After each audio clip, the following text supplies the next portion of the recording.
यसको वास्तविक तस्बिर देखिन अब सुरु हुन्छ। युक्रेनबाट सुरु भएको यो जो द्वन्द्वको हो नि, यो साम्य हुँदैन। अब उत्तर कोरियाले अब मिसाइल परीक्षण सुरु गरेको छ, धमाधम मिसाइल परीक्षण सुरु गरेको छ। चीनले ताइवानको वरिपरि चाहिँ आफ्नो चाहिँ सैन्य अभ्यासदेखि लिएर धेरै कुराहरू अगाडि बढाएको छ। नेपालको भूराजनीति ताइवानभन्दा बढी संवेदनशील छ चिनियाहरूको निम्ति। डरलाग्दो रक्तपातको खेल अमेरिकन खेल्न सक्छन्। पुटिनको एउटा भाषा आएको थियो केही दिन अगाडि, हामीले युक्रेनमाथि चाहिँ तपाईको अपरेसन गर्ने जो निर्णय गर्यौं यो बडो कठिन काम थियो। हामीले धेरै समय निकै सोच विचार गरिकन चाहिँ हामीले हात हालेका छौं। नेपाल प्रतिको रणनीति उनले बदल्छन्। अब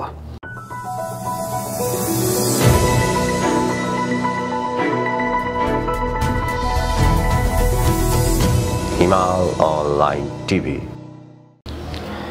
गएको साता यता नेपाल र विश्व राजनीतिमा घटेका घटनाक्रम, यसले नेपाल र विश्व राजनीतिमा पार्ने प्रभावको विषयमा त्रिमूल नेपालका अध्यक्ष राजनीतिक विश्लेषक भरत दाहालसँग कुराकानी गर्दैछौँ। स्वागत छ यहाँलाई।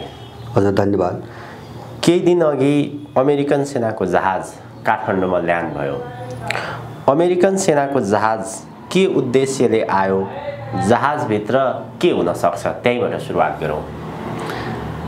यो जस्तो यसलाई चाहिँ मैले कसरी चाहिँ हेर्नुपर्छ भन्ने लाग्छ भन्छ भने, जस्तो अमेरिकनहरू एमसीसी को निम्ति जस्तो यत्रो वर्षसम्म माछापच्ची भयो, निकै चाहिँ बडो जोर जबरजस्ती र अत्यन्तै निम्न स्तरले जो धाकधम्की प्रयोग गरिकन अनुमोदन गरेको नाटक गरियो, त्यसैको एउटा हिस्सा हो भन्ने चाहिँ मलाई लाग्छ। जस्तो सुन्नमा आएको चाहिँ कार्गो जहाज हो हैन, सैन्य कार्गो जहाज हो र उसले अमेरिकन दूतावासको निम्ति कागजात लगायत केही सामानहरू लिएर आएको थियो भन्ने कुरो बाहिर केही समाचारहरू आएका छन्। तर सामान वास्तवमा के हुन् भन्ने कुरो कसैलाई पनि थाहा छैन हैन, थाहा छैन। त्यो सिधै अमेरिकन दूतावासमा गयो भनेर आइरहेको छ।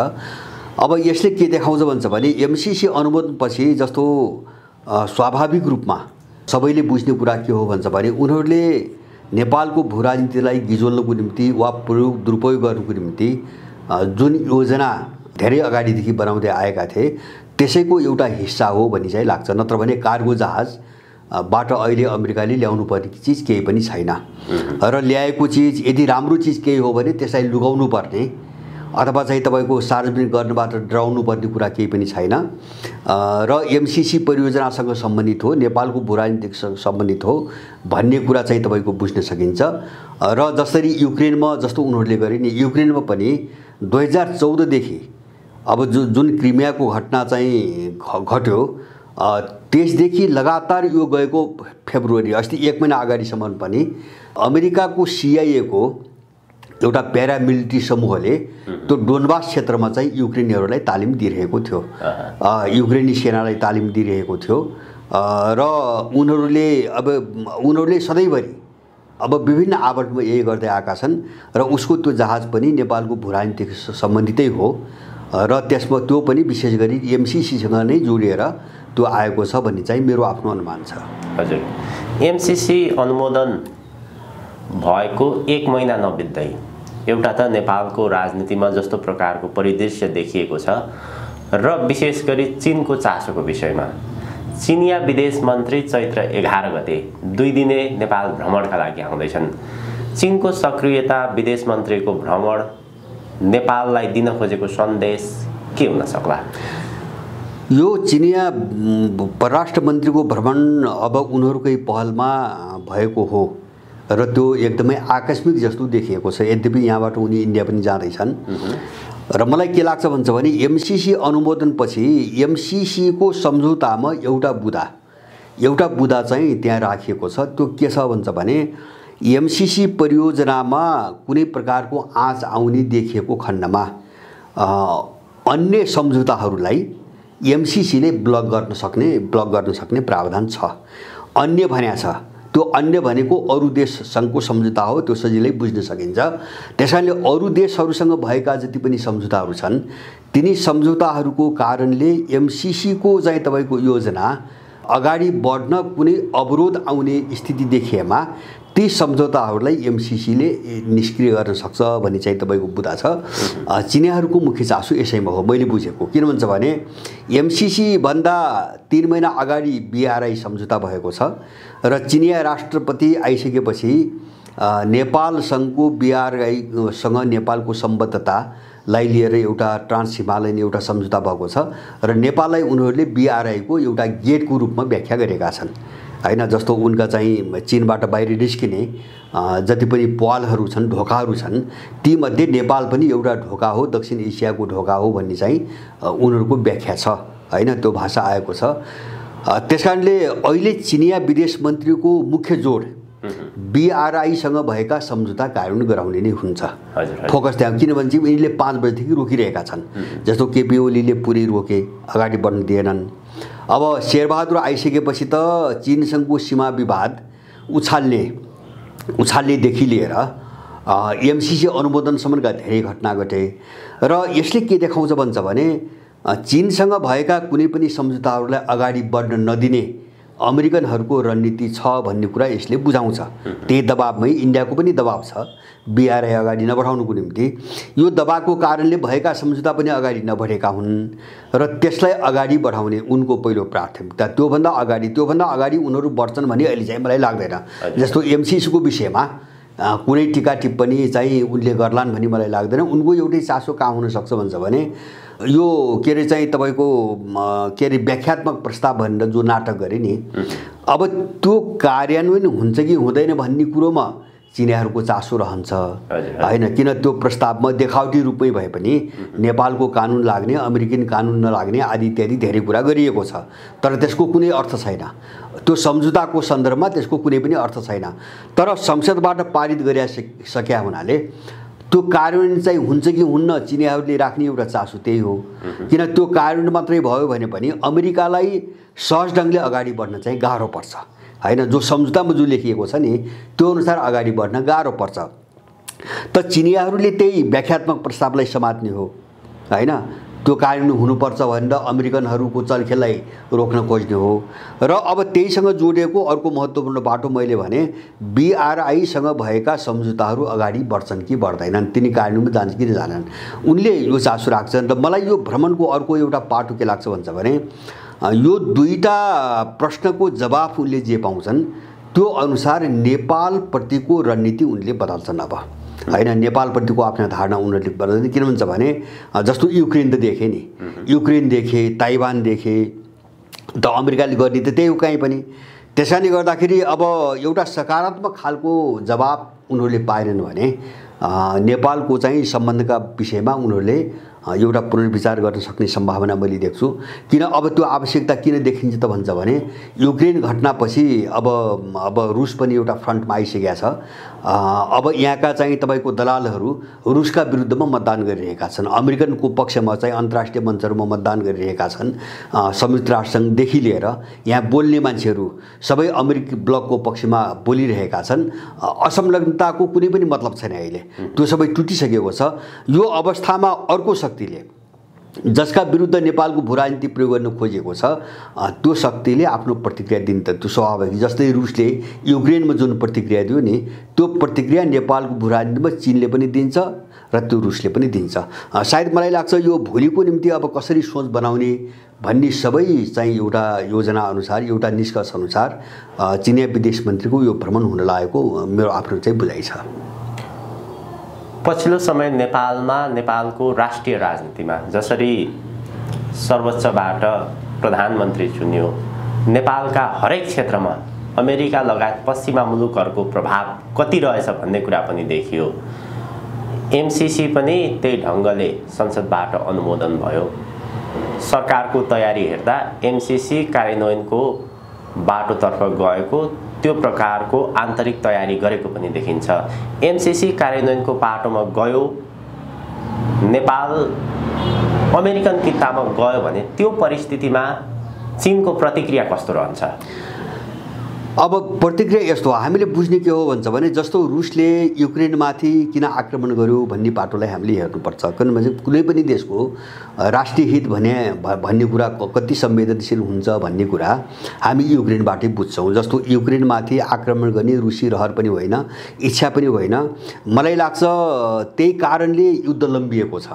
जस्तो रुसले अलिकति घातक हतियार प्रयोग गरेर क्षणभरमै चाहिँ युक्रेनलाई कब्जा गर्ने रणनीतिमा गइदिएको भए युद्ध यति लामो हुने थिएन। किन भन्छ भने रुस र चाहिँ तपाईँको युक्रेनको सम्बन्ध छिमेकीको सम्बन्ध मात्रै होइन, हैन, त्यहाँ चाहिँ सांस्कृतिक सम्बन्ध छ, त्यहाँ सभ्यताको सम्बन्ध छ।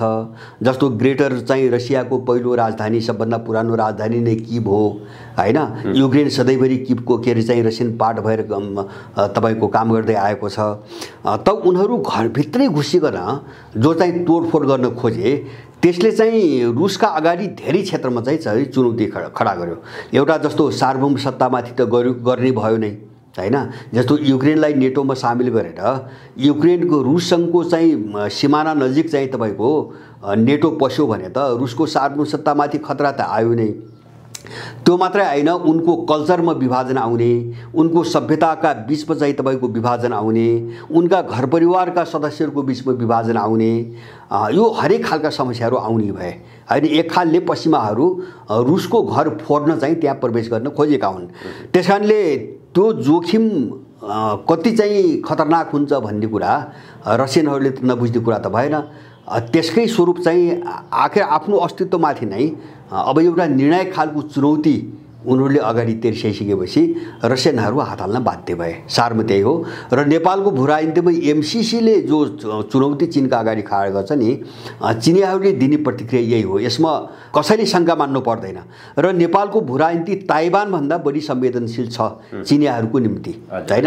त्यो हामीलाई कति घातक छ त्यो हाम्रो पाटो भयो छुट्टै। अब किन त अब त्यो चुनौतीपूर्ण छ भन्छ भने पहिलो कुरो चाहिँ ताइवान चीनबाट अलिकति अलग थलग छ, हैन।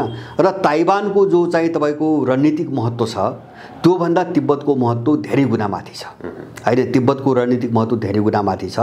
अब यसमा अर्को अन्तर के छ भन्छ भने ताइवान र चिनिया जो चाहिँ मानिसहरू हुन्, एउटै जाति, एउटै परिवार, एउटै रगतका मान्छेहरू हुन्। उनको बिचमा चाहिँ हिंस्रक युद्ध, हैन, अगाडि बढ्न धेरै मुस्किल छ, हैन। किन त्यो सम्बन्ध त छ उनीहरूको बिचमा। तर नेपालको भू राजनीतिसँग यो कुनै मतलब छैन।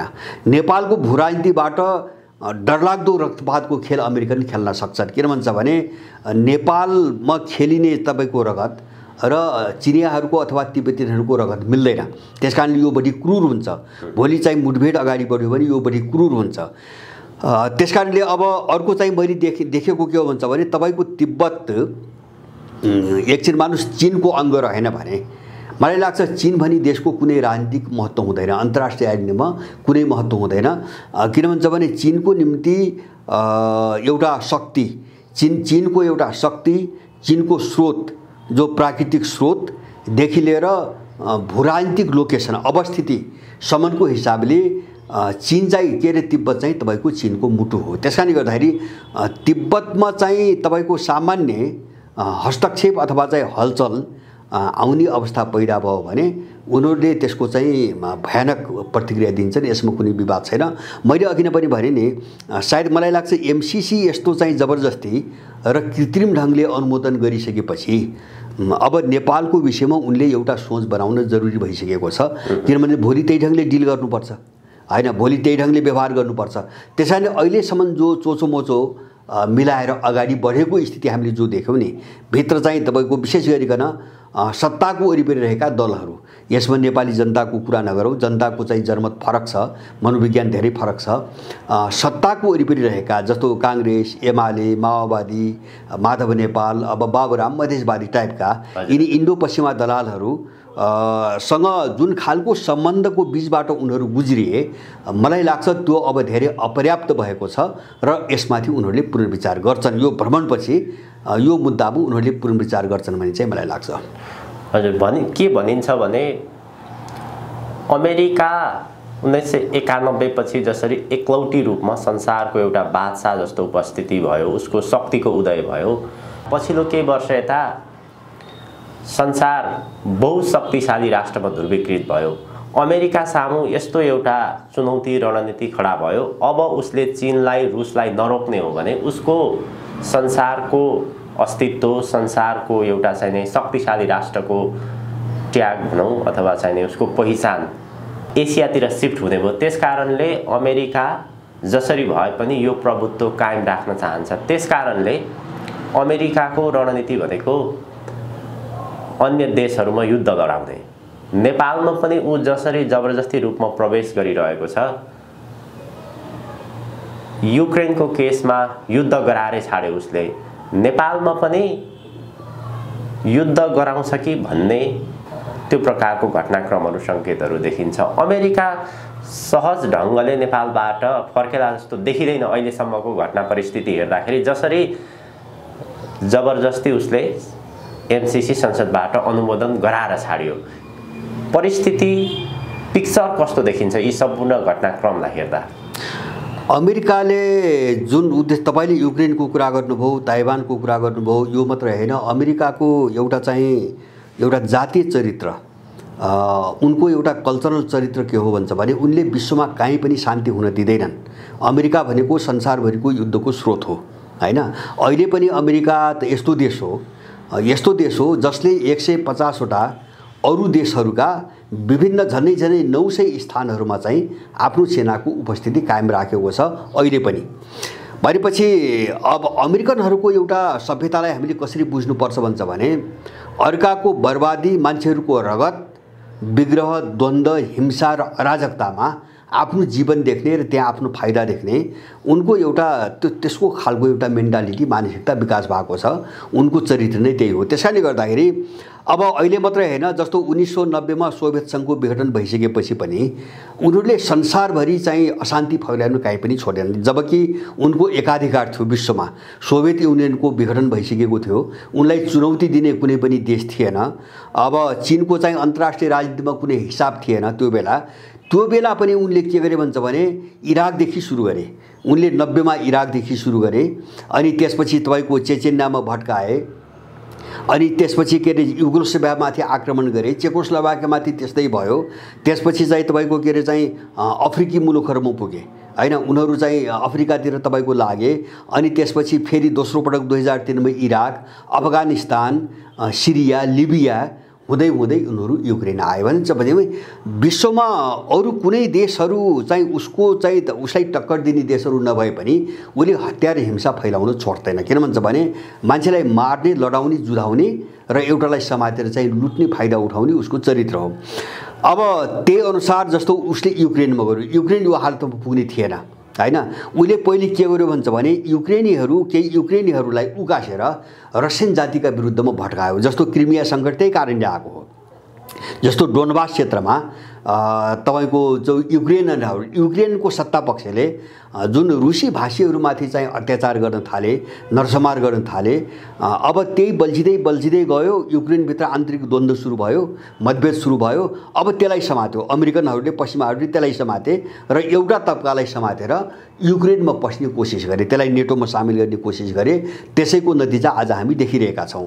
अब नेपालमा उनले गर्ने त्यही हो। जस्तो नेपालमा हत्या, हिंसा जस्तो केही पनि नगरिकन त उनले यत्रो चाहिँ तपाईको जो शक्ति लगाएका छन्, यत्रो नाटक गरिरहेछन्, यसको औचित्य के त? जब केही पनि नगर्थ्यौँ भने औचित्य के? भनेपछि सकेसम्म उनीहरूले संसदबाट अनुमोदन भएको बहानामा जबरजस्ती गर्न खोज्छन्, त्यसबाट चल्दैन। मैले बुझेको त्यसबाट चल्दैन। किन भन्छ भने अरू देश पनि छन् यहाँ, जस्तो यहाँ इन्डियनहरू छन्, यहाँ चाहिँ चिनियाहरू छन्, यहाँ रसियनहरू छन्, यहाँ चाहिँ पाकिस्तानीहरू पनि छन्, विश्वका युरोपियन पनि छन्, अरू देश पनि छन्। त्यसैले अब इन्ट्रेस्टमा तपाईको ठुलो टक्राउ आउँछ यहाँ हैन। सबै देशको चाहिँ तपाईको राष्ट्रिय स्वार्थमा एउटा टक्राउ आउँछ नेपाली भूराजनीतिमा। त्यो टक्राउले द्वन्द्वतिर लैजाने हो। अनि के गर्छ भन्छ भने त्यो टक्राउ चाहिँ जब चाहिँ अवरोध बन्न सुरु गर्छ नि अमेरिकनहरूको निम्ति, त्यसपछि उनीहरूले हत्या र हिंसाको सहारा लिन्छन् हैन। जस्तो त्यसका निम्ति उनले वातावरण बनाइरहेछन्। जस्तो मैले भने युक्रेनमा चाहिँ तपाईको युक्रेनलाई आफूतिर नेटोतिर सामेल गर्नुको निम्ति उनले के गरे त भन्छ भने रुसी भाषीहरूका विरुद्धमा जहर ओखले हैन। त्यहाँ युक्रेनमा चाहिँ एउटा जातीय दुर्भावना फैलाउनुको निम्ति उनले ठुलो शक्ति लगाए। त्यसैको परिणाम चाहिँ युक्रेन आज यो हालत भयो। यहाँ पनि त्यही गर्छन्। जस्तो यहाँ पनि के गर्छन् भन्छ भने जातीय विद्वेष फैलाउने, अथवा चाहिँ भन्नुस् न जस्तो चीनले सीमा अतिक्रमण गरेको एउटा कथा काङ्ग्रेसले छानबिन समिति बनायो, आजसम्म रिपोर्ट सार्वजनिक गर्न सकेको छैन।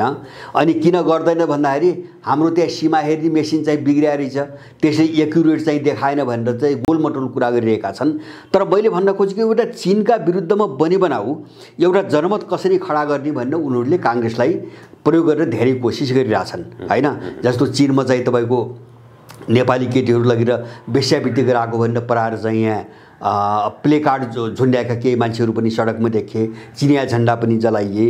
माने बनाऊ रूपमा एउटा चीन विरोधी एउटा चाहिँ जनमत बनाउने र त्यसको कभरमा चाहिँ हिंसा फैलाउने, त्यसको कभरमा किन भन्छ भने अब हत्या हिंसा गर्नुको निम्ति पनि त त्यसलाई प्रश्रय दिने एउटा ढाल त चाहियो। त्यो ढाल अहिले उनीहरूले बनाउन खोजिरहेछन् र उनीहरूले हिंसा कहाँ गर्छन् त भन्छ भने अब यो ढाल प्रयोग गरेर जसलाई प्रयोग गर्छन् यिनलाई हत्या हिंसा र मुठभेडमा पनि यिनले प्रयोग गर्न सक्छन्।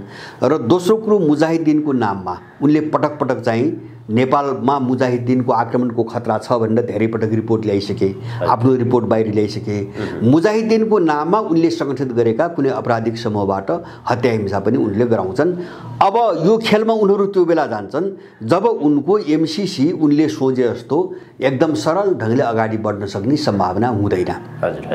उनले गिजोल्छन्, उनले गर्ने नै त्यही हो, त्यसमा कुनै पनि शङ्का छैन। अब यो सबै कुराहरूलाई बुझेर विशेष गरिकन उनको इतिहास उनको चरित्रलाई बुझेर हामी होसियार हुन एकदमै जरुरी छ।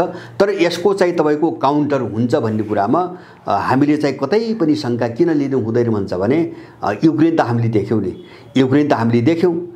त्यसकारणले गर्दाखेरि नेपालको भूराजनीतिबाट चीनका विरुद्धमा होस् अथवा रुसका विरुद्धमा होस् अथवा इन्डियाका विरुद्धमा होस् त्यस्तो गतिविधि भयो भने त्यसको चाहिँ तपाईँको जवाफ उनीहरूले दिन्छन् भन्ने कुरा एमसीसी अनुमोदन भइसकेपछि अहिले इन्डियनहरूमा ठुलो त्रास फैलिएको छ र मिडियामा व्यापक रूपमा आइरहेको छ। टेलिभिजनहरूले प्रसारण गरिरहेका छन् र एमसीसी अनुमोदनपछि नेपालमा अमेरिकाले जुन गेम अगाडि बढाउन खोजिरहेको छ त्यसबाट चीनको पनि नाम लिएका छन् उनीहरूले। चीन र इन्डियामाथि एउटा ठुलो समस्या पैदा हुने खतरा बढेको छ भनेर चाहिँ उनीहरूले अब त्यो कमेन्ट गरिरहेछन् अहिले मिडियामा।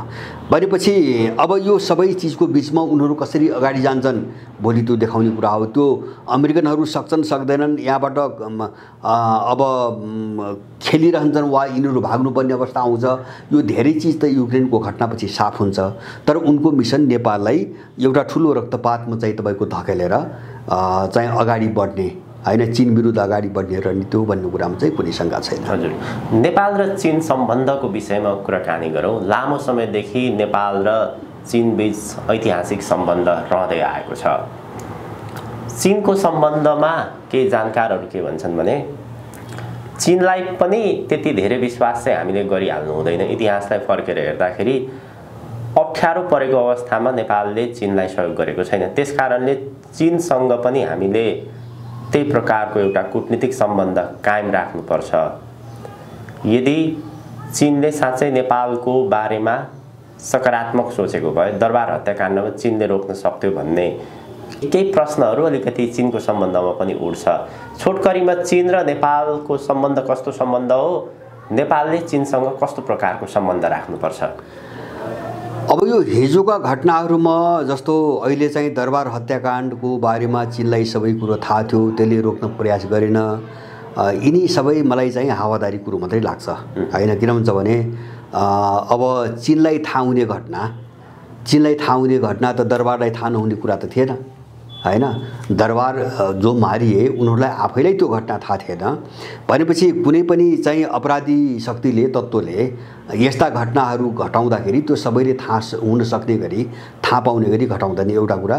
दोस्रो कुरा चाहिँ तपाईँको जस्तो हिजोसम्म दरबार हत्याकाण्डको बेला यहाँको सेना, यहाँको प्रहरी, यहाँको ब्युरोक्रेसी कुनै पनि सर्कलमा चिनियाहरूको त्यो प्रभाव र त्यो सम्पर्क थियो भन्ने चाहिँ मलाई लाग्दैन, जसबाट उनीहरूले यो सबै सूचना पाएका हुन्।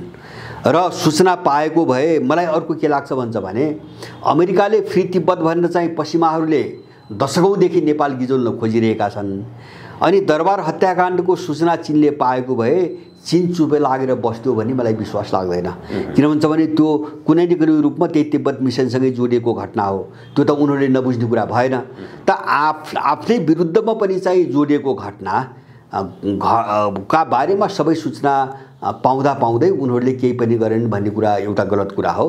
अब एउटा यसमा चाहिँ अलिकति चाहिँ छलफल गर्न सकिने कुरा के हो भन्छ भने त्यत्रो घटना घटिसकेपछि उनीहरूलाई सामान्य मान्छेले हेर्दाखेरि उनीहरूले जुन प्रतिक्रिया अथवा त्यस पछाडिको रणनीति जुन ढङ्गले अगाडि बढाउनु पर्थ्यो त्यो पनि देखेन। सामान्यतः पहिले जस्तो सम्बन्ध राख्दै त्यही ढङ्गले राख्दै आए भन्ने चाहिँ एउटा छलफलको कुरा हो। किन उनको त्यो कुटनीतिको चाहिँ कुरा हो, उनको कुटनीतिक शैलीको कुरा हो। जस्तो अब कसैलाई नचिराउने, कसैसँग दुश्मनी नगर्ने, सबैसँग सम्बन्ध राख्न खोज्ने, अथवा चाहिँ उनले जे कुरो चाहेका छन् त्यो नबोलिकन चाहिँ तपाईँको हासिल गर्ने आदि इत्यादि उनका आफ्ना कुराहरू छन्। तर चाहिँ चिनियाहरूलाई दरबार हत्याकाण्डको विषयमा जानकारी थियो भने चाहिँ मलाई लाग्दैन, होइन, पहिलो कुरा। दोस्रो कुरा चाहिँ तपाईँले उठाएको कुरा के हो भन्छ भने अब को कति भरपर्दो हो, को कति होइन भन्ने कुरा तपाईँको हुन सक्छ वा हुन सक्दैन भन्ने कुरा यिनी काल्पनिक कुराहरू भए। जस्तो भोलि जो भरपर्दो भएन उसँग त्यस्तै सम्बन्ध होला, होइन। एकछिन मान्नुहोस्, चीनले त्यही रवैया अपनायो भोलि, होइन, अब त्यो बेला त्यससँग त्यस्तै कुरो होला, होइन। अथवा चाहिँ तपाईँको भोलि अर्को कुनै देशले आजको भन्दा भिन्नै खालको व्यवहार देखाउला, उसँग भोलि त्यही होला, त्यो बेग्लै कुरा हो। तर सवाल आजसम्मको हामीले अहिले चाहिँ हेर्ने कुरा के हुन्छ भने आजसम्मको तपाईँको स्थिति हेर्दाखेरि चीनले वा रुसले नेपालको विरुद्धमा, नेपालको स्वार्थको विरुद्धमा, नेपालको हितको विरुद्धमा, नेपालको सार्वभौमसत्ताको विरुद्धमा कुनै पनि काम गरेका छैनन्, गतिविधि पनि गरेका छैनन्। एउटै केस मैले बारम्बार उठाएको छु, उनले इन्डियासँग चिनियाहरूले जो लिपुलेख सम्झौता गरे त्यो अत्यन्तै गलत र गैर जिम्मेवारपूर्ण खालको सम्झौता हो। त्यो इन्डियासँग चाहिँ सम्बन्ध, एउटा ठुलो देशसँग सम्बन्ध बनाउने नाममा चिनियाहरूले जानी बुझिकन गरेको सम्झौता हो। त्यसबाट उनीहरू पछाडि हट्नुपर्छ। त त्यो बाहेक अरू कुनै पनि त्यस्तो चिज मैले देख्दैन। आज मात्रै होइन, हिजो पनि नेपाललाई बनाउनुको निम्ति साँच्चै भन्नुहुन्छ भने पञ्चायत कालमा नेपाललाई आत्मनिर्भर बनाएर एउटा नेपाल आफ्नो खुट्टामा उभियोस् भन्ने हिसाबले योगदान दिएका देशहरू यदि कोही हुन् भने त्यो चीन र रुस मात्रै हो, होइन। जस्तो मेचीदेखि महाकालीसम्म पञ्चायत काल गरी वीरेन्द्रको पालासम्म पनि, होइन, तपाईँको जति पनि उद्योग धन्दा, होइन, पूर्वाधार जति बनाइदिए, अर्थतन्त्रका पूर्वाधार जति बनाइदिए त्यो सबै चीन र रुसले बनाएको हो। अर्को कुनै पनि देशले एउटा पनि उद्योग बनाएको छैन। बाँकी देशहरू कसरी आछन् भन्छ भने लगानी गर्ने, व्यापार गर्ने हिसाबले आएका छन्। लगानी अरूको पनि भएको छ। अब चीन र रुसको भन्दा धेरै लगानी अरूको भएको छ, जस्तो इन्डियाको छ, अमेरिकाको छ, जापानको छ। तर उनीहरू बिजनेस को चाहिँ सोचबाट आएका छन्, नाफा कमाउने सोचबाट आएका छन्।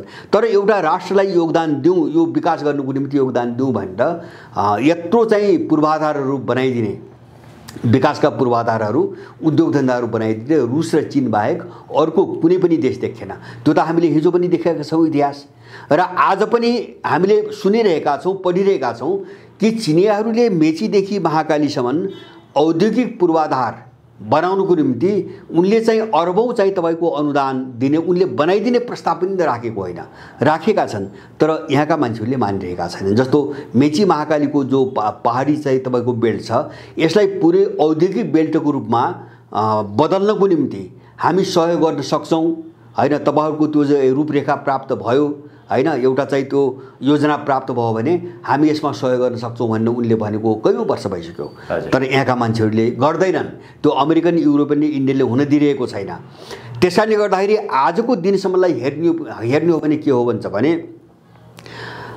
इन्डियन, अमेरिकन र युरोपियन, होइन, यी शक्ति भनेको नेपाल आज जुन हालतमा छ यहाँ ल्याइ पुर्याउने शक्तिहरू हुन्। किन तपाईँले दरबार हत्याकाण्डको कुरा गर्नुभयो, त्यो मात्रै होइन, दार्चुङ्गा हत्याकाण्ड, दरबार हत्याकाण्ड, माओवादी युद्ध हुँदै 62-63 पछिको जो साम्प्रदायिक जो चाहिँ एउटा दुर्भावनाको चाहिँ एउटा लहर आयो, यो सबैका पछाडि यिनी तीनटा शक्ति छन्, अमेरिकन, युरोपियन र इन्डियनहरू छन्। हामीले यो बिर्सन हुँदैन।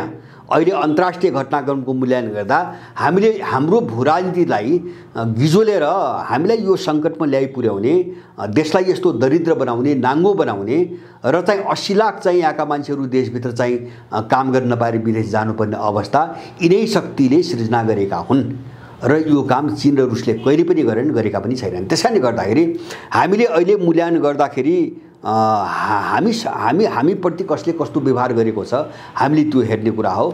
अब भोलिको परिस्थितिमा कुनै चाहिँ यसमा चाहिँ परिवर्तन आयो भने हामीले त्यही ढङ्गले सोच्नुपर्छ। निश्चित रूपमा हामीले आफ्नो राष्ट्रिय हितको कोणबाट सोच्नुपर्छ। चीन प्रतिकूल भयो भने त्यसको विरोधमै जानुपर्छ अथवा रुस प्रतिकूल भयो भने पनि त्यसकै विरुद्धमा जानुपर्छ।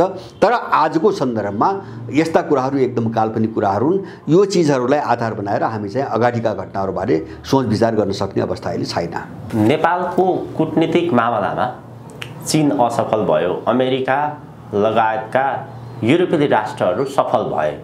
चीनले वास्तवमा नेपाललाई नबुझेकै हो भन्ने ढङ्गले पनि केही व्याख्या विश्लेषण तर्कहरू आउँछन्। यसलाई छोटकरीमा कसरी टिप्पणी गर्न सकिन्छ? अब सफल र असफल यस्तो हो, जस्तो बाहिरबाट हेर्दाखेरि तपाईँले भनेको कुरो सत्य हो, तर यसका पछाडिको हामीले हेर्ने के हुन्छ भने जस्तो अमेरिकन, युरोपियन र इन्डियनहरू जुन नग्नता देखिन्छ नि, आफ्नो कुरो लाद्नुको निम्ति खुलेआम जोर जबरजस्ती धाकधम्कीदेखि लिएर एउटा अमर्यादित नाङ्गो रूपमा, जस्तो यहाँ हामीले देख्यौँ नि त तपाईँको यहाँ धर्म संस्कृतिका बारेमा युरोपियन युनियनले खुलेआम विरोध पत्र दिए नेपाललाई, होइन? बेलायतका राजदूतहरूले धर्म परिवर्तनको अधिकार हुनुपर्छ भने, होइन? अमेरिकाले वक्तव्य जारी गर्यो त्यसकै पक्षमा। यस्तो नग्नता चिनियाहरूको, रसियनहरूको देखिँदैन, होइन? उनीहरू एउटा कूटनीतिक मर्यादाभित्र छन् र पश्चिमा र इन्डियनहरू त्यो मर्यादाभन्दा बाहिर छन्। त्यसकारणले गर्दाखेरि अलिकति चाहिँ तपाईँको जस्तो प्रेसर, जस्तो भनसुनबाट, सामान्य कूटनीतिक भाषाबाट जस्तो गँवारहरूलाई अथवा चाहिँ तपाईँको चाहिँ एउटा दलालहरूलाई, तल्लो स्तरका मान्छेहरूलाई जस्तो एउटा शिष्टता मन पर्दैन, पच्दैन, रुच्दैन अथवा त्यसलाई चाहिँ कमजोरी ठान्छ एउटा दलालले अथवा गँवारले। जस्तो यहाँका मान्छेहरूको त्यही हो, जस्तो राम्रोसँग भनेको, कूटनीतिक भाषामा भनेको, राजनीतिक भाषामा भनेको अथवा मैत्रीपूर्ण शैलीमा भनेको कुरोलाई उनले कमजोर ठान्छ, यिनीहरू कमजोर ठान्छ। जसले धम्की दियो, जसले चाहिँ जबरजस्ती गर्यो, जसले पैसा फाल्यो, त्यसलाई उनीहरू छिटो बुझ्छन्, होइन? किन त्यो दासको चरित्र हो। त्यो कारणले गर्दाखेरि बाहिर रूपमा इन्डो पश्चिमा शक्तिहरू सफल भएको देखिन्छ, होइन? त्यो चाहिँ सत्य हो। तर यसको अर्थ चीन, रुस यहाँको चाहिँ तपाईँको कूटनीतिक मामिलामा असफल भए भन्ने कुरा होइन, होइन? मलाई किन लाग्छ भन्छ भने जस्तो सायद चाहिँ चीन र रुस जस्ता देशहरू नेपालको कूटनीतिक मामिलामा असफल भएको भए 2064 सालमा बनेको संविधान सभाले नै देश टुक्रा टुक्रा बनाइसक्थ्यो, त्यसको विघटन पनि हुने थिएन, यहाँबाट अन्मिन पनि भाग्ने थिएन। अथवा चाहिँ तपाईँको 2063 सालपछि यो इन्डो पश्चिमा डिजाइनमा जुन चिज नेपालमा आयो त्यसले नेपाललाई कता पुर्याउँथ्यो त्यसको हिसाबै अहिले गर्न सकिँदैन थियो। त्यसकारणले यो सबै चिज बचेको छ उनको कूटनीतिक प्रभावको कारणले बचेको छ। अथवा चाहिँ उनले चाहिँ नेपालको भूराजनीतिभित्र आफूमाथि जो जोखिम देखे नि, अब त्यसका विरुद्धमा, होइन, त्यसको प्रतिक्रियाको रूपमा उनले जस्तो गतिविधि अगाडि बढाए त्यसले नेपालभित्रको पावर ब्यालेन्स, शक्ति सन्तुलनलाई धेरै बदलिदियो, अन्तर्राष्ट्रिय शक्ति सन्तुलनलाई बदलिदियो। र अहिले पनि नेपालमा कस्तो छ भन्छ भने एउटा ट्रायङ्गल हुन्छ नि, जस्तो इन्डियन, पश्चिमा र चाइनिजहरूको विशेष गरिकन अब यो ट्रायङ्गलमध्ये चीन चाहिँ उपेक्षा, यिनीहरूले कसैले पनि उपेक्षा गर्न नसक्ने खालको एउटा शक्तिको रूपमा नेपालभित्र उपस्थित छ। त्यसकारणले यो उनको कूटनीतिक असफलता होइन, एउटा पाटो असफलता होइन।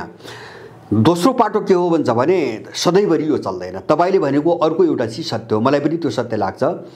चिनियाहरूले जस्तो यहाँका मान्छेहरूको हुन्, विशेष गरेर दल सत्ताको वरिपरि रहेका, मैले भने नि मूलधार भन्नेहरू यिनीहरूको हुन् भन्ने कुरो स्पष्ट रूपमा बुझ्दै थाहा पाउँदै अन्ततोगता जस्तो इन्डो पश्चिमाले पालेका, उनको खाँदै आएका, उनको कर्मचारीको रूपमा काम गर्दै आएका, उनले विभिन्न अपराधमा प्रयोग गर्दै आएका मान्छेहरू कहिले पनि सच्चिँदैनन् र यिनीहरूबाट न नेपालको हितमा काम हुन्छ न चिनियाहरूको स्वार्थ नै यहाँ चाहिँ सुरक्षित हुन्छ भन्ने कुरा बुझ्दै उनीहरूको एउटा औपचारिकता कस्तो देखिन्छ भन्छ भने यिनैसँग काम गरिराख्ने, बरु पट्यार लाग्दो, होइन?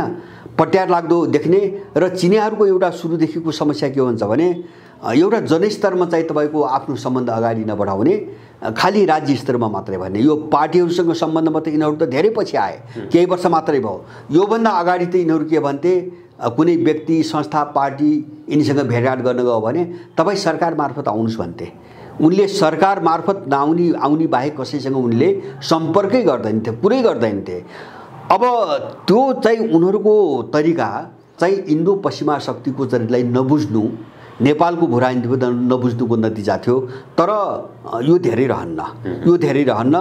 उनीहरूले चाहिँ जुन भाषामा बुझाउन सकिन्छ त्यो भाषामा आउन बाध्य हुनुपर्छ। बाध्य किन, त्यो परिस्थितिले त्यो बाध्यतामा लैजान्छ। जस्तो रुसलाई हेरी लग्यो नि त, रुसको चाहना त थिएन, युक्रेनसँग यो होला भन्ने त रुसको सोचाइ पनि थिएन, तर परिस्थिति लग्यो, चिनियाहरूलाई पनि त्यो बाटोमा लाउँछ र उनीहरूले सोच्नुपर्ने के हुन्छ भने समग्रमा जस्तो नेपालको सार्वभौमसत्तालाई उनले सम्मान गर्ने, नेपालको भौगोलिक अखण्डताको विषयमा उनीहरू संवेदनशील हुनुपर्छ र यसको साथसाथै नेपालभित्र अलिकति जो चाहिँ तपाईँको देशभक्तहरू छन्, आफ्नो देशको निम्ति सोच्ने र चीन हाम्रो मित्र शक्ति हो भन्ने चाहिँ तपाईँको बुझ्ने जो शक्ति छन्, जो जनमत छ अथवा चाहिँ जुन व्यक्तिहरू छन्, अब यो पङ्क्तिभित्र सहकार्य उनीहरूले अगाडि बढाउनै पर्छ होइन। द्विपक्षीय हितलाई ध्यानमा राखेर एउटा सहकार्य अगाडि बढाउनुपर्छ र त्यो खुलेरै बढाउनुपर्छ। मेरो आफ्नो बुझाइ के छ भन्छ भने त्यो खुलेरै अगाडि बढाउनुपर्छ। किन भन्छ भने उसका विरोधी शक्ति पनि खुलेरै आए होइन। जस्तो तपाईँले अघि नै श्वास उठाउनु भयो नि, उनीहरूले चाहिँ अदालतलाई प्रयोग गरिकन आफ्नो मान्छे प्रधानमन्त्री बनाए, उनीहरू त्यहाँसम्म आइसके होइन। जस्तो अदालतका न्यायाधीशहरू किनेर अब आफ्नो मान्छेलाई प्रधानमन्त्री नियुक्त गराए, संसदवाद सम्भव नहुने भइसकेपछि होइन। अब यस्तो काम उनीहरूले धेरै गर्दै आएका छन्। तर यो परिस्थितिले बिस्तारै त्यो बाटोमा लैजान्छ, उनलाई पनि त्यो प्रतिरोध गर्नुपर्ने त्यो बाटोमा ल्याउँछ भन्ने चाहिँ मलाई लाग्छ। कूटनीतिक हिसाबमा असफल चिनियाहरू भएको होइन, तर उनको चाहिँ कूटनीतिक शैली जो गाँजे माझे, जो अस्पष्ट, बाहिर मान्छे नबुझ्ने खालको होइन छ नि। अब यसका पछाडि उनको पनि पहिलेदेखिको सोचमा केही समस्याहरू, सायद त्यो बेला परिस्थिति त्यस्तै थियो र उनलाई त्यो जायज लाग्यो होला। परिस्थिति धेरै परिवर्तन भएको छ र उनको चाहिँ तपाईँको हिजोको कूटनीतिक शैली होइन अथवा सबैसँग सम्बन्ध राखेर, सबैसँग मित्रता राखेर अगाडि जान सकिन्छ भन्ने जो शैली थियो, यो नेपालको भू राजनीति त अब चाहिँ भ्रम हो। किन नेपालको भू राजनीति किताबन्दी भइसकेको छ र सत्तामा जो मान्छेहरू छन्, सत्ताको वरिपरि, तिनी स्पष्ट रूपमा इन्डो पश्चिमा ब्लकमा खडा भइसकेका छन्। जस्तो युक्रेन मुद्दामा पनि त्यो स्पष्ट भइसकेको छ, भोलि त्यो चिनियाहरूसँग जोडेको मुद्दामा पनि त्यही हुन्छ। यो चिजलाई उनीहरूले अब चाहिँ बुझ्नुपर्छ भन्ने चाहिँ मलाई लाग्छ। हजुर, अहिले विश्वको ध्यान रुस युक्रेन युद्धमा केन्द्रित छ। अलिकति त्यसको विषयमा कुराकानी गरौँ। रुसले युक्रेनमाथि सैन्य कारबाही गर्दाखेरि धेरैको अनुमान थियो, कम्तीमा पनि यो धेरै लामो समय गए, 1 हप्तासम्म जाला। आज रुसले युक्रेनमा सैन्य कारबाही गरेको 26औं दिनमा प्रवेश गरेको छ। यो 26औं दिनको घटनाक्रमहरूलाई हेर्दा र रुसले केही दिनदेखि हाइपरसोनिक मिसाइल पनि प्रयोग गर्न सुरु गरेको छ, यता युक्रेनका राष्ट्रपति जेलेन्स्कीले यदि यो युद्ध वार्ता मार्फत समाधानतर्फ नजाने हो भने, वार्ता मार्फत नरोकिने हो भने यो युद्ध तेस्रो विश्वयुद्धतर्फ प्रवेश गर्छ भनेर प्रतिक्रिया दिएका छन्। यो युद्धको सङ्केत के हो, यसको परिणाम यो बीचमा भएको घटनाक्रमले के सङ्केत गर्छ? अब यहाँ जेलेन्स्कीले के भने भन्ने कुराको मैले कुनै पनि अर्थ देख्दैन। किन भन्छ भने यो विशुद्धमा जाने कि नजाने भन्ने कुरा, दुईवटा चाहिँ जो शक्ति केन्द्रहरू छन्, सिनो रसियन शक्ति केन्द्र र युरो अमेरिकन, त्यो शक्ति केन्द्रको तपाईँको योजना के बन्छ भन्ने कुराले निर्धारण गर्छ। जेलेन्स्कीले यो तेस्रो विशुद्धमा जान्छ भने जाँदैन, किन ऊ आफै पनि प्रयोग भएको एउटा मामुली पात्र हो, सिआईले प्रयोग गरेको एकदमै मामुली पात्र हो। अब यो युक्रेन घटनाको जस्तो 26औं दिन आयो, यो किन यति लम्बियो, यसका पछाडि अब विभिन्न कारण हुन सक्छन्। अहिले त्यो सबै चर्चा गरेर हामी चाहिँ सक्छौँ अथवा त्यो गहिराइसम्म हामी पुग्न सक्छौँ भन्ने चाहिँ मलाई लाग्दैन। जस्तो अहिले युक्रेनको एउटा ध्यान, रुसको ध्यान के देखिन्छ भन्छ भने युक्रेनका मान्छेहरू कमभन्दा कम मरुन्, मृत्यु एकदम कम होस्, एउटा उनको ध्यान छ। रसियनहरूको ध्यान त युक्रेनी सेना पनि सकेसम्म चाहिँ बढी नमरुन् भन्नेमै छ। उनीहरूले जति पनि निशाना बनाएका छन् नि अहिले लम्बिनुको एउटा कारण मान्छे नबरुन् भन्ने छ। त्यही भएर उनले भौतिक संरचनामाथि बढी आक्रमण गरेका छन्, मान्छेमाथि होइन। जस्तो चाहिँ युक्रेनको चाहिँ सामरिक चाहिँ केन्द्रहरूमा जस्तो एयरपोर्टहरू भए अथवा सैन्य उपकरण गोदामहरू भए अथवा चाहिँ हतियार कारखानाहरू भए अथवा चाहिँ तपाईँको यस्ता चिजमा नै रुसीहरूको आक्रमण बढी केन्द्रित छ, मान्छेमाथि छैन होइन। जसरी निर्वाध रूपमा युक्रेनमा 26 दिनसम्म उनीहरूले भित्र पसेर आक्रमण गरिरहेछन्, यो हेर्ने हो भने रुसले क्षणभरमै जस्तो किव जस्तो राजधानीलाई क्षणभरमै तपाईँको खरानीको डल्लोमा परिणत गरिदिन सक्छ। त्यो समस्या मैले ठुलो देख्दैन, तर उनीहरूले गरिरहेका छैनन्, किन त्यहाँ मान्छे पनि छन्, सर्वसाधारण मान्छे पनि छन्, युक्रेनी सेना पनि छ। उनीहरूले सकेसम्म थकाएर गलाएर एउटा सरेन्डर गराउने वा चाहिँ तपाईँको आफूले चाहिँ चाहेको जुन बुदाहरूमा एउटा सम्झौतामा आओस् भन्ने हुन्छ। युक्रेन कब्जा गर्ने तपाईँको सोच अहिलेसम्म रसियनहरूको देखिँदैन एउटा। दोस्रो मलाई अलिकति के लाग्छ भन्छ भने अब हात हाले एउटा ठुलो सोच, दीर्घकालीन सोच र एउटा जस्तो उसको चाहिँ तपाईँको पुटिनको एउटा भाषा आएको थियो केही दिन अगाडि, हामीले युक्रेनमाथि चाहिँ तपाईँको अपरेसन गर्ने जो निर्णय गऱ्यौँ यो बडो कठिन काम थियो। हामीले धेरै समय निकै सोच विचार गरिकन चाहिँ हामीले हात हालेका छौँ र यो निर्णय चाहिँ धेरै कठिन निर्णय थियो, कठिनतापूर्वक निर्णय गर्नु पर्यो भनेका छन्। र यसका पछाडि अर्को के हुन सक्छ भन्छ भने युक्रेन सङ्कटको मियो त चाहिँ पश्चिमा शक्ति हो, त्यो त सबैलाई थाहा छ। जेलेन्स्की होइन, पश्चिमा शक्ति हो, थाहा छ। त पश्चिमा शक्तिहरूले जो अरूलाई प्रयोग गरेर होइन, अरूलाई बर्बाद पारेर जो चाहिँ तपाईँको आफ्नो स्वार्थ पूर्ति गर्ने जुन खेल अहिलेसम्म खेल्दै आए त्यसलाई तोडेर पश्चिमाहरूलाई यो युद्धमा तान्ने रणनीति पनि हुनसक्छ। यो लम्बिनुको दोस्रो कारण।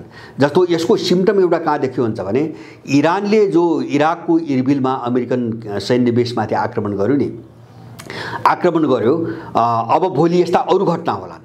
जस्तो उत्तर कोरियाले अब मिसाइल परीक्षण सुरु गरेको छ, धमाधम मिसाइल परीक्षण सुरु गरेको छ। अब चीनले ताइवानको वरिपरि चाहिँ आफ्नो चाहिँ सैन्य अभ्यासदेखि लिएर धेरै कुराहरू अगाडि बढाएको छ। बिस्तारै बिस्तारै पश्चिमा शक्तिहरूलाई त्यसमा तान्ने र उनलाई चाहिँ अहिलेसम्म जो खेल्थे नि उनीहरूले फुटाउ र शासन गर अथवा लडाउ र शासन गर, त्यो रणनीति चाहिँ बाटो अगाडि बढ्न नदिने एउटा खेल पनि युद्ध लम्बिनुको कारण हुनसक्छ। अथवा तेस्रो कारण चाहिँ मैले भने नि कम क्षति होस् भन्ने हिसाबमा जाँदा अब प्रतिरोध चाहिँ उनले सोचेभन्दा बढी लाम्बिएको पनि हुनसक्छ। अब यिनी अनुमानका कुरा भए अहिले। तर युक्रेनको आजको 26औं दिनले 2-3टा कुराहरू अब चाहिँ टुङ्गियो। मेरो आफ्नो बुझाइमा 2-3टा कुरा फाइनल भयो। त्यो एउटा फाइनल के भयो भन्छ भने अब पश्चिमी ब्लकको जो एकाधिकार थियो नि यो अन्त्य भयो होइन। यो निष्कर्ष अब चाहिँ सबैले निष्कर्ष निस्कियो भनेर माने हुन्छ। पश्चिमी ब्लकको चाहिँ एकाधिकार विश्वमा चाहिँ अब अन्त्य भयो, नम्बर 1।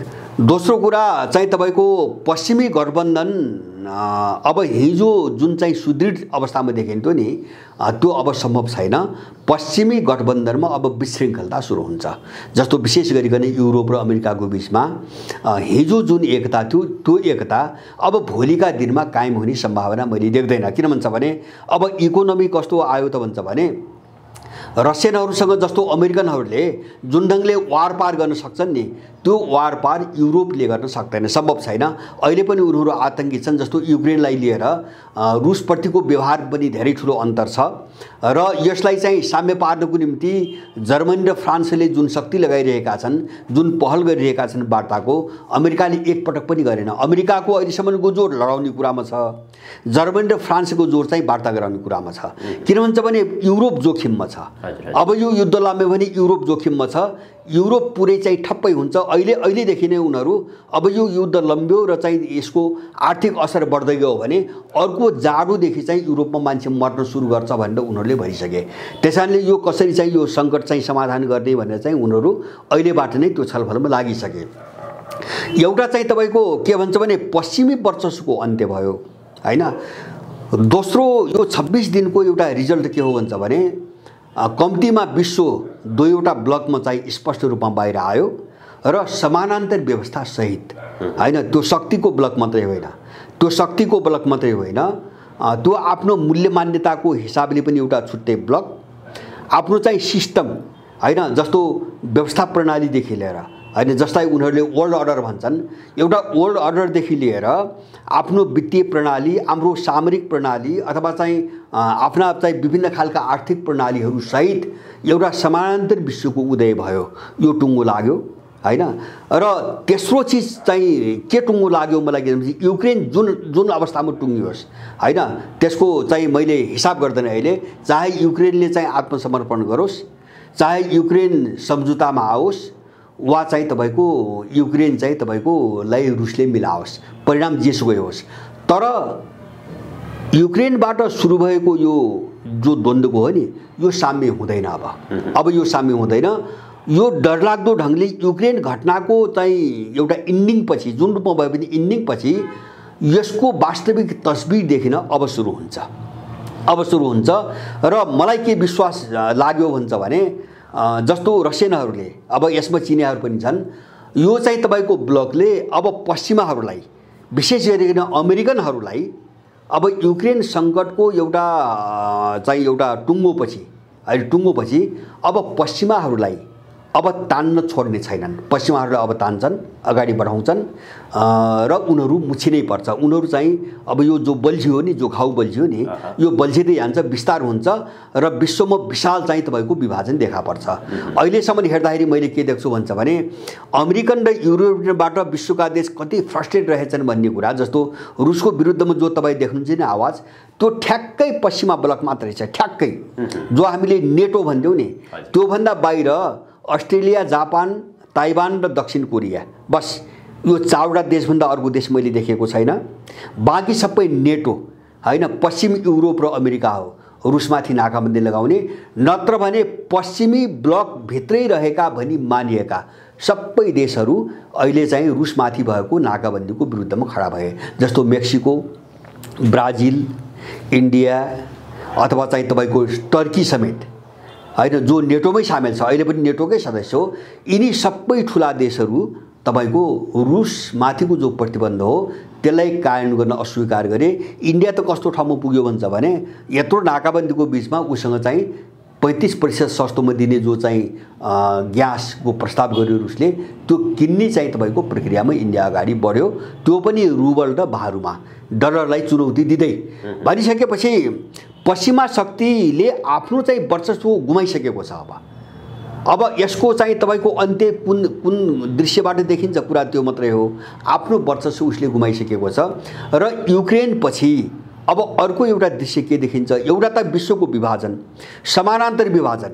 मैले फेरि दोहोऱ्याउँछु, त्यो हिजोको जस्तो शक्तिको विभाजन मात्रै होइन, पावर ब्यालेन्सको कुरा मात्रै होइन हैन, एउटा समानान्तर व्यवस्था प्रणाली, समानान्तर सोच र समानान्तर मूल्यहरूको एउटा चाहिँ बेग्लै विश्वको उदय भयो। एउटा यो निष्कर्षमा हामी पुगे हुन्छ। र दोस्रो चाहिँ तपाईको के देख्छु, मैले के देख्छु भन्छ भने अब यस पछाडि पश्चिमी जो ब्लक हो त्यसमा ठुलो विभाजन आउँछ। अब त्यो छिन्नभिन्न हुन्छ। जस्तो युरोप र अमेरिका भन्छौँ नि, त्यो एक ठाउँमा रहन सक्दैन। युक्रेनको घटनासम्म त यो एक ठाउँमा रहन्छ। जस्तो यसका दुईटा तस्बिर हामीले यो प्रारम्भिक अहिलेको सुरुको चरणमा यिनको बिचको एलाई जो हो नि, यो बलियो भएको देखिन्छ, किन युक्रेन मुद्दा छ, तातो मुद्दा छ। यो टुङ्ग्यो भने यिनका बिचमा अब द्वन्द्व सुरु हुन्छ हैन। द्वन्द्व सुरु हुन्छ भन्ने कुरा केही घटनाले देखिन्छ। जस्तो एक पहिलो कुरा चाहिँ सबैको अमेरिका र युरोपको विभाजन कहाँ देखियो त भन्छ भने रुसलाई गर्ने व्यवहार कस्तो हुनुपर्छ भन्ने कुरोमा यिनको कुरो कहिले पनि मिल्दैन, किन युरोप पुरै रुसप्रति आश्रित छ इनर्जीको, इन्धनको मुद्दामा हैन। अब रुसबाट अलग्गेर युरोप बाँच्न सक्दैन, एक हैन। अमेरिका यो चाहन्न, नम्बर एक। दोस्रो चिज चाहिँ अमेरिकाको जो धोखाधडी अनि विश्वासघाती चरित्र हो नि, त्यसबाट युरोप झस्किसकेको छ हैन। अहिले भर्खरै केही महिनाभित्रै दुईटा घटना भए। एउटा अफगानिस्तान हैन, जो चाहिँ आफ्ना चाहिँ नेटो गठबन्धनका देशहरूलाई पनि थाहै नदिकन राति एक्लै भाग्यो नि अमेरिका। त्यसैबाट युरोपियन झस्केर उनले आफ्नो सेना, युको आफ्नो सेना बनाउने निर्णय त्यसै बेला गरिसकेका छन् यिनीहरूले। र अहिले युक्रेनलाई उचाल्दासम्म उचालेर हामी सबै प्रकारको साथ दिन्छौँ भनेर जसरी चाहिँ आगोमा परिणत गरिदियो नि अमेरिकाले, यसबाट युरोप थप झस्क्यो, अझै झस्क्यो। र उनीहरू त्यही भएर उनीहरूले आफ्नो सैन्य क्षमतालाई बढाउनुको निम्ति ठुलो रक्षा बजेटमा ठुलो बढोत्तरी गरेका छन्। जस्तो जर्मनीले झन्डै 100 मिलियन $100 अरब को रक्षा बजेट बढाउने घोषणा गरेको छ। फ्रान्सले बढाइरहेको छ। यिनीहरू युरोपियन कहाँ पुग्यो भन्छ भने अब आफ्नो सुरक्षाको निम्ति हामीले आफै सोच्नुपर्छ। अब नेटोको परिकल्पनामा हामी धेरै टाढा नजाउँ। उनीहरू त्यहाँ पुगिसके। त्यसले गर्दाखेरि युक्रेन जुन ढङ्गले टुङ्गे पनि अब ठुलो अन्तर्विरोध, एकातिर विश्व ग्लोबल ध्रुवीकरण हैन, पूर्व र पश्चिम सारमा हुन्छ भने पूर्व र पश्चिमको ध्रुवीकरण, र दोस्रो चाहिँ पश्चिमका बीचको चाहिँ तपाईँको विग्रह र तपाईँको विखण्डन। यो दुईटा प्रवृत्ति अब तीव्र रूपमा अगाडि बढ्छ। र अब तेस्रो विशुद्ध भनेको के हो भन्छ भने अब परमाणु बम प्रयोग हुने हो। किन तेस्रो विशुद्ध यो परम्परागत हतियारबाट मात्रै अब लडिँदैन। तर रुसको चाहिँ तपाईँको इच्छा शक्ति, उसको दृढता हेर्दाखेरि उसले के उसको मैले के बुझ्छु भन्छ भने पश्चिमाहरूलाई एउटा रुससँग एउटा सम्झौतामा आउनु वा आत्मसमर्पण गर्नुको विकल्प मैले केही पनि देख्दिनँ। अर्को कुनै पनि विकल्प देख्दिनँ यदि परमाणु युद्ध नलड्ने हो भने हैन। किन भन्छ भने रुसको प्रण के देख्यो भन्छ भने ऊ चाहिँ तपाईँको जस्तो सुकै हतियार प्रयोग गर्ने हदसम्म पनि अब अगाडि बढ्न तयार छ भन्ने कुरो प्रष्ट रूपमा देखियो।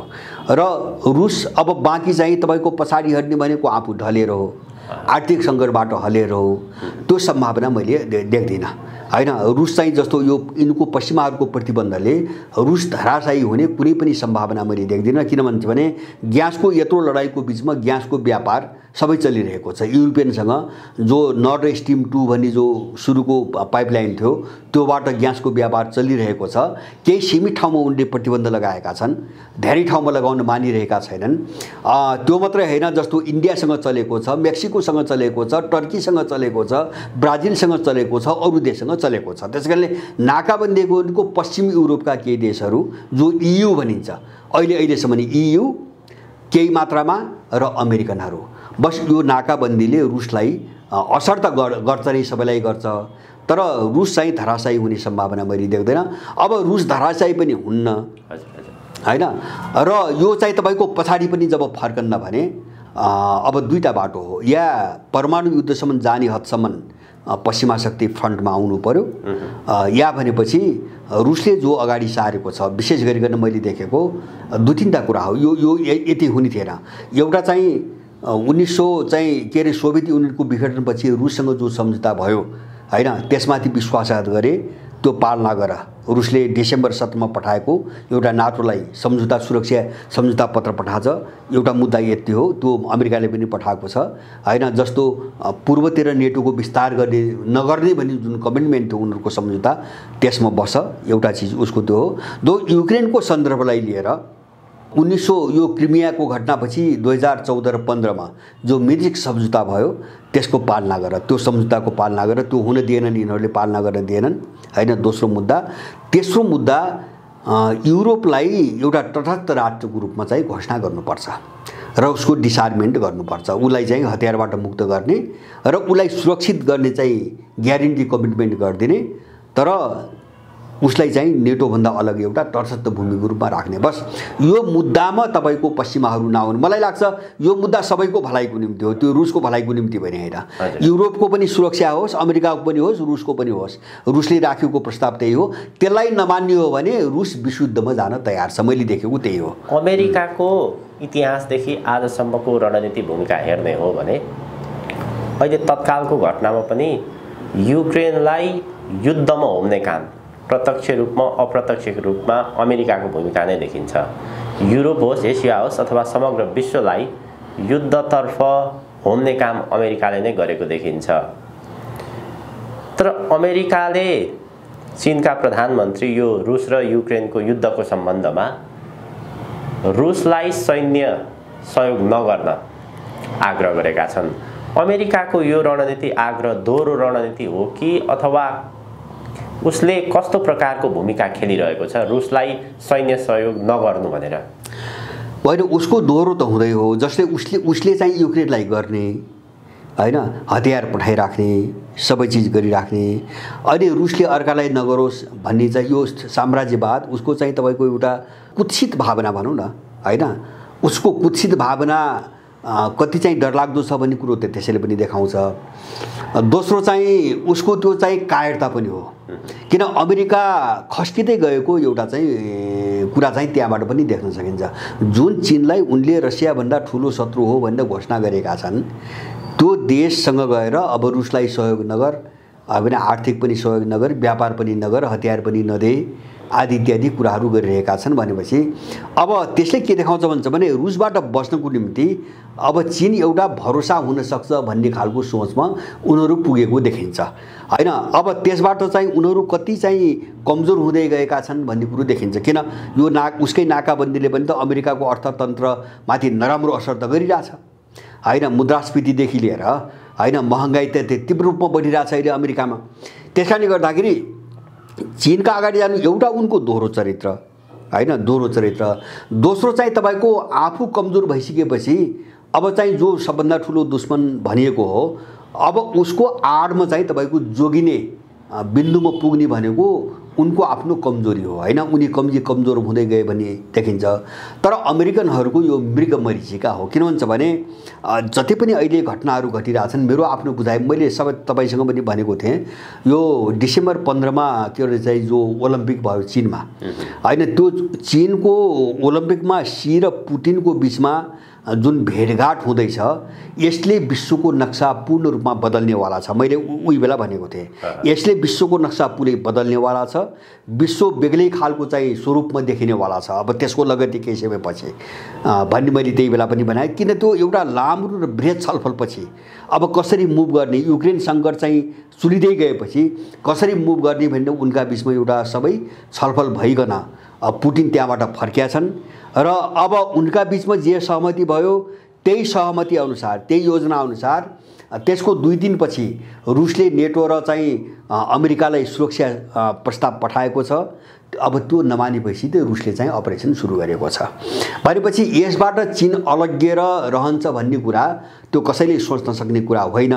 यद्यपि अहिले रुसले चीनबाट हात हतियारको सहयोग मान्नुपर्ने अवस्था छैन, मलाई चाहिँ त्यसमा विश्वास छैन हैन। किन भन्छ भने रुस आफैमा सबभन्दा ठुलो मिलिटरी प्रविधिको कोणबाट रुस सबैभन्दा अगाडि रहेको देश हो। त्यसैले चीनसँग अहिले नै सैन्य सहायताको निम्ति अथवा कुनै त्यस्ता सामग्रीको निम्ति याचना गर्नुपर्ने अवस्था रुसमाथि आइपुग्यो, मलाई त्यो विश्वास छैन। र उनले त्यो प्रोपोगन्डा एउटा प्रचारको रूपमा त्यो गरेका हुन् हैन, एउटा तर्साउनुको निम्ति, अन्तर्विरोध पार्नको निम्ति त्यो गरेका हुन्। उनको जोड कहाँ छ भन्छ भने चीनले रुससँगको व्यापारिक सम्झौता रोकिदियोस्, किन भन्छ भने उनलाई सबभन्दा ठुलो डर चीनसँगै हो र रुसले टेक्ने पनि मुख्य आधार चीन नै हो, आर्थिक रूपमा भोलि टेक्ने आधार पनि चीन नै हो। अब यसबाट कसरी कटाउन सकिन्छन् भने उनको अन्तिम प्रयास हो। अब उनको नेटोको सदस्य रहेको देश टर्कीले त उनको कुरो मान्दैन भनिदिसक्यो हैन। अब उनको नेटोको सदस्य रहेको देश क्रोएसियाले त म यो पालना गर्न सक्दैन भनिदिसक्यो भने चीनले यो गर्छ भन्ने कुरा मलाई लाग्छ उनको पनि त्यो कल्पनामा भएर त्यो गरेका होइनन्। किन चीनले के बुझ्छ भन्छ भने उनले भने बाटोमा जाने हो भने आज रुस चाहिँ धराशायी होला, युक्रेनमा असफल होला, त्यसपछि त यिनले चाहिँ ताइवानलाई अध्ययार बनाएर चीन भित्रै आक्रमण, ताइवान पनि टुक्र्याउँछन्, तपाईको तिब्बत पनि टुक्र्याउँछन्। त्यो त चीनले नबुझिन्छ होइन, लाडो त छैन। त्यसैले उनका प्रयास हुने कुरा भए अब चीन र रुसका बीचको जो सम्बन्ध हो यसलाई खलबल्याउन र यसलाई विभाजन गर्न बिल्कुलै असम्भव छ। किन भन्छ भने यो दुई देशीय, मैले फेरि दोहोऱ्याउन चाहन्छु, यो दुई देशका बीचको स्वार्थको गठबन्धन मात्रै होइन, यो लडाईँ पश्चिम र पूर्व हैन। जस्तो पुटिनले पनि भन्छ नि आफूलाई पश्चिम युरोप भन्दैनन्, रुसलाई युरेसिया भित्रको भन्छन्, पूर्वी युरोपलाई उनले एसियासँग जोड्छन् कल्चरल्ली हैन, सभ्यताको कोणबाट उनले पूर्वसँग जोड्छन्। त्यसकारणले लडाईँ पूर्व र पश्चिमको हो, त्यसमा चीन र रुस एकदम स्पष्ट रूपमा क्लियर छन्। त्यसकारणले अब अमेरिकनहरूको खेलले, दबावले, घुर्कीले अब यिनका सम्बन्धको बीचमा चाहिँ कुनै द्वन्द्व आउँछ, मनमुटाव आउँछ, सम्बन्ध बिग्रन्छ भन्ने कुरा हामीले सोच्न सक्ने कुरा होइन। यसमा पश्चिमाहरू पूर्ण रूपमा पराजित हुन्छन् र भइ नै सकेका छन्। मेरो आफ्नो विश्लेषणमा त पश्चिम धराशायी भइसकेको छ। अब यो एउटा चाहिँ तस्बिरको रूपमा देखिन मात्रै बाँकी हो। हामीले त्यो केही दिन कुर्नुपर्छ, युक्रेनको मामिलासम्म कुर्नुपर्छ। त्यसपछि पश्चिमी दुनियाँमा एउटा भयावह भागदौड, विशृङ्खलता र उतार चढावको एउटा अर्को प्रक्रिया सुरु हुन्छ। अब त्यो चाहिँ यो युक्रेन कसरी ल्यान्डिङ हुन्छ यसको लगत्तै त्यो हामी देख्छौँ। हस्, अत्यन्त धेरै धन्यवाद दाइ यहाँको महत्त्वपूर्ण समय र विचारको लागि। हजुर, धन्यवाद यहाँलाई पनि।